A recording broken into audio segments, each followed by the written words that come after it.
All right, so moving on to the final segment, we're going to pivot here over to the world of wrestling inside the WWE world. And I'll be sharing my WWE Money in the Bank PLE summary. So I'll be sharing my thoughts on all 5 of the matches that took place on the PLE last night in the world of sports entertainment.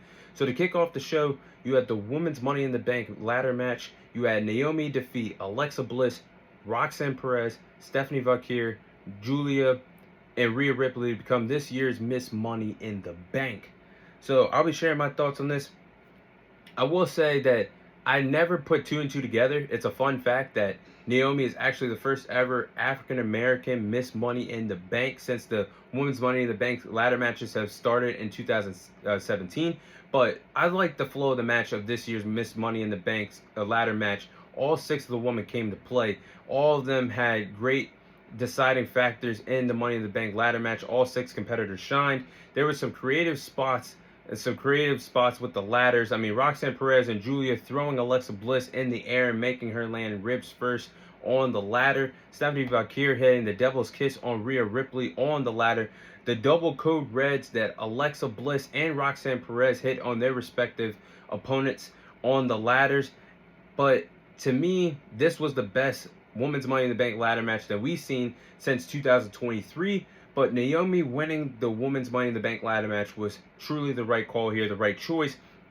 Her heel run has been absolutely great since she's been the attacker of taking out Jade Cargill on SmackDown and writing her off television. She will be an interesting heel competitor to hold the Women's Money in the Bank ladder match on the blue brand of Friday Night SmackDown, possibly cashing on Tiffany Stratton, or she wanted to cross over to the red brand of Monday Night Raw to cash in on Io Sky, whoever holds the title by the time she cashes in. I think Naomi is going to be a great Miss Money in the Bank. It's well overdue for her to have another world title run in the company. She hasn't held a world title since 2017. She has been remarkable since rejoining the company in 2023. But Naomi winning the Money in the Bank ladder match this year was the right call. And that was my pick last week on the podcast. But chef's kiss, I'm glad they've... Actually, if you think about it, the last 4 years, they've actually gotten every single Miss Money in the Bank contract holder correct.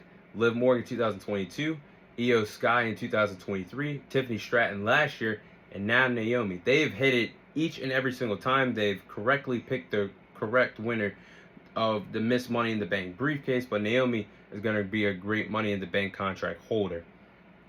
Next match, you had Dominic Mysterio successfully retain his Intercontinental Championship against Octagon Jr. This was actually a really good match that was actually announced hours before the Money in the Bank PLE began on Worlds Collide, where the WWE and the AAA had that event that they collaborated together with AAA and WWE having a new collaboration deal together. So this is one of the reasons why Dominic Mysterio defended the Intercontinental title against Octagon Jr. that is a part of the AAA roster. But it was a good match overall. It was a good sprint. It really didn't last that long. Good offensive moves that both respective wrestlers got in. But it was Dominic Mysterio that took advantage of the distraction that Liv Morgan had on Octagon Jr., setting up for the 619 and the finishing frog splash for Dominic Mysterio to successfully retain his Intercontinental title. But until we get that Dominic Mysterio and Finn Balor feud for the Intercontinental title, we'll probably get that at SummerSlam, either night 1 or night 2 when we get there at the end of the summer in August. I think it wouldn't be a bad idea to keep getting Dominic Mysterio to mix it up with these luchadors on the main roster, or that is a part of the AAA roster, because his first title defense that he had against Penta, 2 good matches. Then against Octagon Jr. didn't last long, but it was a good sprint. I'd like to see Dominic Mysterio in there with some luchadors until we get that Dominic Mysterio and Finn Balor feud for the Intercontinental Championship. But good title defense by Dominic Mysterio. Next match, you had Becky Lynch defeat Lyra Valkyria to become the new Women's Intercontinental Champion. Now, these two, Becky Lynch and Lyra Valkyria, all hits, no misses in their 3 matches that they've had with each other, dating back to NXT Halloween Havoc in 2023, then going all the way to last night at Money in the Bank. These two are wrestling soulmates. I mean, they cannot miss together. On the microphone and promos, in the ring with each other, they are just perfect together. And this was another great match with some great spots.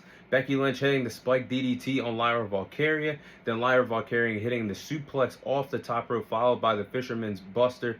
Lyra Valkyria hit the leg drop on Becky Lynch, where her body was laying over the barricade on the outside of the ring, which then Becky Lynch with the had the manhandle slam, and then Becky Lynch hit Lyra Valkyria from off the top rope, which was another good spot and a great near fall spot.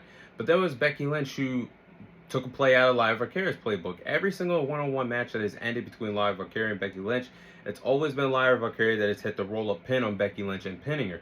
This time it was Becky Lynch hitting the roll-up pin on Lyra Valkyria, but she had to grab the tights in order to get a heel tactic advantage to her advantage to become the new Women's Intercontinental Champion. I think the story is going to continue here with Becky winning the title over Lyra Valkyria, and I think eventually, probably maybe as early as tomorrow night for Monday Night Raw, you add Bayley back into the mix, so you have a triple threat match moving forward for the Women's Intercontinental Championship between Becky Lynch and Lyra Valkyria, and Bayley, who was attacked by Becky Lynch, who was supposed to be Lyra Valkyria's tag team partner at WrestleMania, only for Becky Lynch to write off Bayley off of the television, selling the fact that she got injured due to the attack that happened before WrestleMania Night 2 for the tag team title. So I think that's something to pay attention to, but this is how you are supposed to treat a women's mid-card title, with prestige and honor, and make the matches feel as special as the women's world title matches. That's what we're getting out of the women's Intercontinental title here. SmackDown on the blue brand needs to follow suit with the Women's United States Championship, having some epic matches mixed with some epic feuds for the mid-card title. Now, the next match, you had the men's Money in the Bank ladder match. You had Seth Rollins defeat Penta, Andrade, LA Knight, El Grande Americano, aka Chad Gable, and Solo Sikoa to become this year's Mr. Money in the Bank. So my thoughts on the match, I think this was the best men's Money in the Bank ladder match that we've seen since 2021, where that All-Star Money in the Bank ladder match happened, one of the greatest Money in the Bank ladder matches of all time. But this year felt really special, and all 6 men headed out of the park: Seth Rollins, Andrade, LA Knight, Penta, El Grande Americano, aka Chad Gable, and Solo Sikoa headed out of the park. But they all had some great spots. The spots were crazy. Andrade hitting the sunset flip on El Grande Americano off the ladder, with Penta hitting the Mexican Destroyer on Andrade on the ladder. But then you had the outside interferences of Braun Breaker and Bronson Reed helping Seth Rollins. Then you had Jacob Fatu also help and interfere in the match to help Solo Sikoa try to win. But as Solo Sikoa was climbing that ladder, you saw Jacob Fatu say, "I'm done with the Bloodline 2.0. I'm my own man. I'm already the United States champion." Instead of him saying, "I love you, Solo," he said, "I hate you, Solo." Took Solo Sikoa out. We're going to be getting a United States title feud between Jacob Fatu and Solo Sikoa this summer. But the biggest story here was Seth Rollins winning the Money in the Bank ladder match. Do I have a problem with Seth winning? No, but I felt like it was unnecessary here. And the WWE has fumbled LA Knight not once, not twice, but 3 times to become Mr. Money in the Bank in the last 3 years. 3 years in a row. And I just felt like this would have been LA Knight's final shot to become a true main event star in the WWE, because how many more chances can you give him? Can you really say you have full confidence that he'll win the 2026 Royal Rumble? Will he be a main event star anytime soon? I just don't think so. And I think it's going to take something crazy for the WWE Universe to get LA Knight pushed to the main event scene in a similar way that they had when Daniel Bryan was ascended to the main event scene in 2013, early 2014 with the Yes Movement. Instead of the Yes Movement, you get the Yeah Movement. So it sucks for LA Knight. He's a megastar. He can cut promos. He can wrestle. What else am I not seeing that the WWE doesn't in him, other than his age? I mean, he's in his 40s, but does he move around like he's in his 40s? No. So why not give him a shot to become Mr. Money in the Bank? Now, Seth Rollins becoming a 2-time Mr. Money in the Bank is not the worst thing in the world, but I can understand the frustration of the WWE Universe, because, again, for 2 years in a row, the briefcase has gone to 2 heels that are a part of some big storylines. Drew McIntyre and the big storyline with CM Punk last year cashed in and lost the briefcase in under 3 hours. And then Seth Rollins basically just got the briefcase as an insurance policy to make the group of Seth Rollins, Paul Heyman, Braun Breaker, and Bronson Reed just look more stronger on Monday Night Raw, with an opportunity to cash in possibly on a vulnerable Jey Uso for the World Heavyweight title very soon. So my prediction is Seth Rollins won't hold the contract for much longer. Probably cash in maybe as early as tomorrow night on Raw with the World Heavyweight title match between Jey Uso and Gunther, or cash in by the end of the month on a vulnerable Jey Uso. But it just feels like WWE missed the mark to cash in on LA Knight as a true bona fide megastar in the main event scene. Unfortunate. But in the main event, you had the tag team match. You had Cody Rhodes and the World Heavyweight Champion Jey Uso defeat the WWE Champion John Cena and Logan Paul in a tag team match. Now, this was actually a really good tag team match for a match that the WWE Universe downplayed based off of Cena wasting some time of his retirement tour teaming up with Logan Paul, which I don't give a damn what you guys say. Logan Paul has won me over. He might not be the best human being on the planet, but that man can go in the wrestling ring for someone that's only had experience for 3 years. But in the tag team match, you had the heels controlling the pace of the tag team match. Cena and Paul were getting along in the beginning part of the match until their egos started to collide and they weren't on the same page. And that's when the baby faces of Cody Rhodes and Jey Uso got back into the match.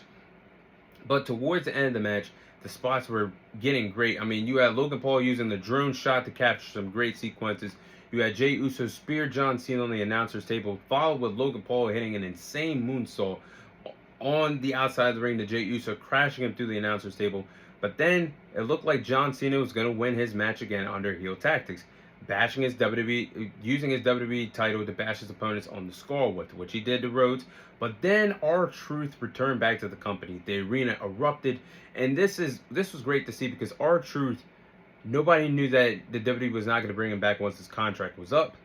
He announced it last week, and the WWE Universe wanted R-Truth back. So it looks like the WWE Universe has bullied R-Truth to get another contract under the World Wrestling Entertainment brand. And I'm excited of what R-Truth's going to bring. It seems like he's going to use his real name of Ron Killings this time. And I want to see what possibly the final run of R-Truth will look like.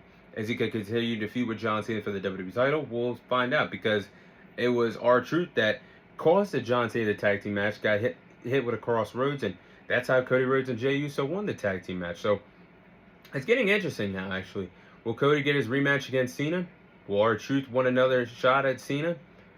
Well, we don't know what's going to happen next in John Cena's retirement tour, but it's getting a little more interesting, and we're starting to think when Cena is actually going to do that turn back to being that beloved babyface that stands by the mantra of hustle, loyalty, respect. So we'll see how this goes on. But before I close out, overall, letter grade I give this Money in the Bank PLE, I'll give it a B+. Wasn't the best PLE that the WWE has seen since 2025, but it had a strong showing of why the WWE could get interesting at any given time. I thought all 5 matches were pretty good, pretty solid. From start to finish, the show was pretty good. Good matches. I think the men's Money in the Bank ladder match and the women's Money in the Bank ladder match clearly stole the show. It's no particular reason why I think one was better than the other. I think they were actually equal this year and the Royal Rumblers or the Elimination Chambers of the Money in the Bank has actually been the woman that's been showing up the men over the last few years. But this year, both ladder matches were great. Naomi winning the match, there's no debate here. Perfect Miss Money in the Bank option. Seth Rollins, I think people were expecting someone like Roman Reigns or CM Punk to cost Rollins the briefcase, opening the door for LA Knight to win his first Money in the Bank ladder match, but that didn't happen. But overall, I give it a B+. Those are my thoughts on the WPLE event, Money in the Bank, and those are my thoughts on the event. And that is all the time I have for you guys today. Thank you guys for watching. Thank you guys for listening. There's your host, Thomas Tyree, signing off, and I'll see you guys on next week's episode.